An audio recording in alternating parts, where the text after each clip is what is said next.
The Ark and the Law. Galatians 3:15. Brethren, I speak after the manner of men, though it be but a man's covenant, yet if it be confirmed, no man disannulled or added thereto. A will and testament cannot be added to or changed after the person is dead. It stands forever exactly as it stood at his death.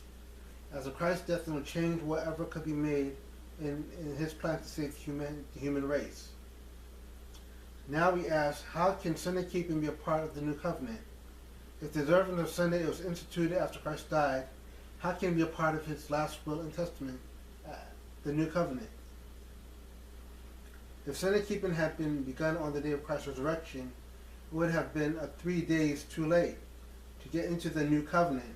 God's word says it cannot be done. So, what they're trying to say is that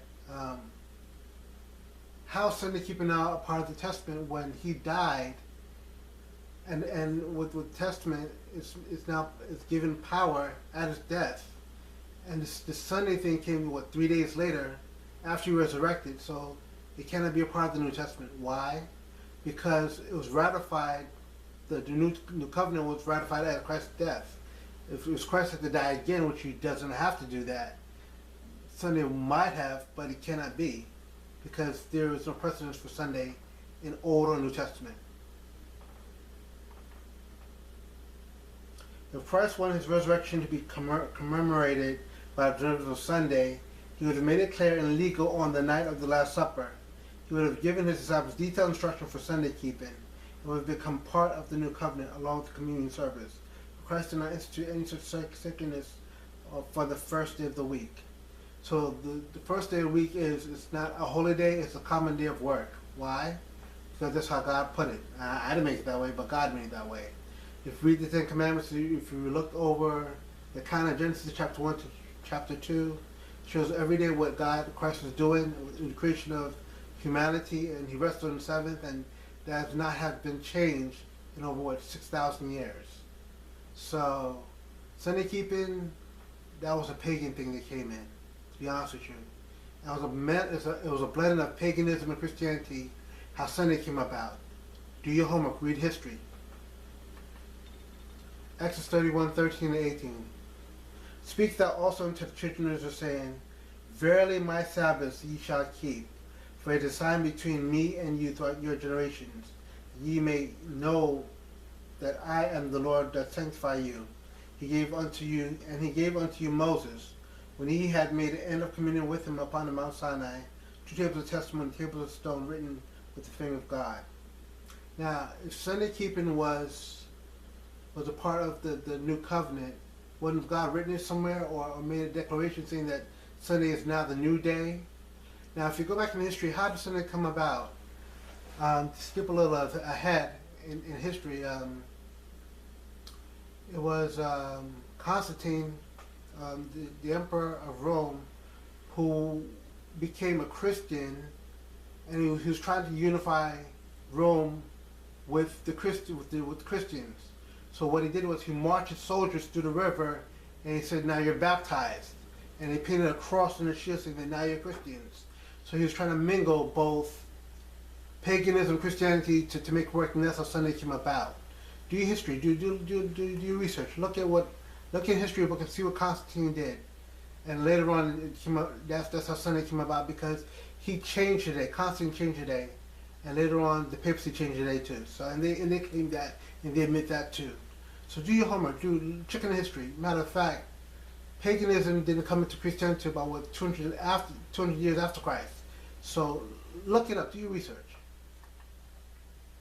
These verses show the law contained written on stone. The Ten Commandments is a solemn covenant and a solemn declaration made establish a fact. The fact, God is the creator. The covenant is life or death. Deuteronomy 31:9, 24 and 26. And Moses wrote this law and delivered it unto the priests, the sons of Levi, which bear the ark of the covenant of the Lord, and unto all the elders of Israel. And it came to pass that when Moses made an end of writing the words of this law in the book, until they were finished, take this book of the law, put it inside the ark of the covenant of the Lord your God, that it may be there for witness against thee. So it was the book of the law that was put inside of the ark to be a witness. And so in Deuteronomy 31, verses 9 to 24, 26, Moses is writing words of the law in a book.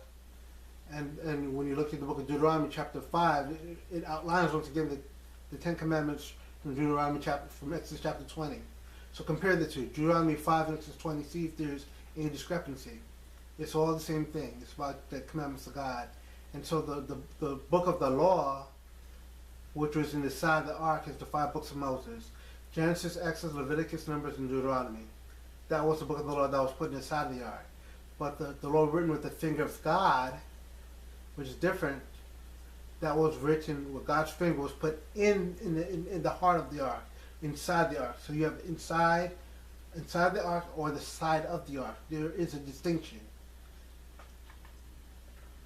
Moses' law is part of the throne of God, as the Ten Commandments are. Christ had to fulfill it as he did the Ten Commandments. For through the blood is the gift of everlasting life, and there is no blood in the Ten Commandments, only in the sacrificial law. So, what does that mean? Christ's blood saves us, and his blood and by his life he kept the law, and he fulfilled both Ten Commandment law, the Ten Commandment law and sacrificial law through his life and through his death. Ten Commandment law, he kept all 10 commandments, so he was a perfect sacrifice in order to save humanity, because humanity can never ever keep the commandments on their own. We need Christ all the way through and the Holy Ghost to help us to keep the law. Numbers 17:10. And the Lord said unto Moses, bring Aaron's rod again before the testimony, to be kept for a token against the rebels, and thou shalt quite take away the murmurings from me, that they die not. Exodus 16:33. And Moses said unto Aaron, take a pot and put a full omer of manna therein, and lay it before the Lord, to be kept for your generations. These two verses tell us that these items were on the earth at one time. So, at one point in time was Aaron's rather budded, and a pot of manna there on the earth at one point in time. Are they here now?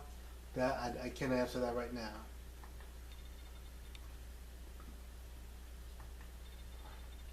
Colossians 2:14-17. The Ark of the Law, blotting out the handwriting of ordinances. Now, if you look at in Colossians, you say, "Oh, there you go, the handwriting of ordinances."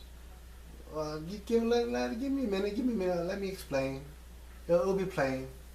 So it's blotting out the handwriting of ordinance that was against us, which is contrary to us, and took it out of the way, nailing it to his cross, having spoiled principalities and powers.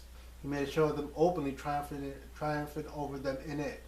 Let no man therefore judge you in meat or in drink or in respect of holy day, or of new moon or of Sabbath days. What we're getting at right here is the ceremonial law. The ceremonial law kept meat offerings, and meat was not flesh. The meat was actually bread or cakes of bread. Drink offerings or drink was the grape juice that they used. Holy day or holidays or ceremonial sacred days, which was part of the sanctuary service too, with the festivals.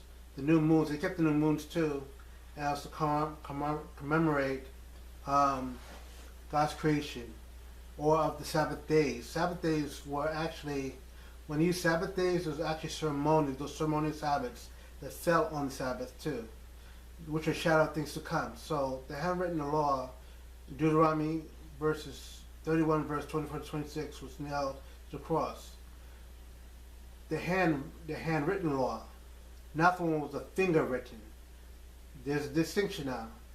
The handwriting versus the finger. With the hand, who wrote the handwritten law? Moses wrote the handwritten law as a God from God. And the finger, God's finger wrote that law, and that was not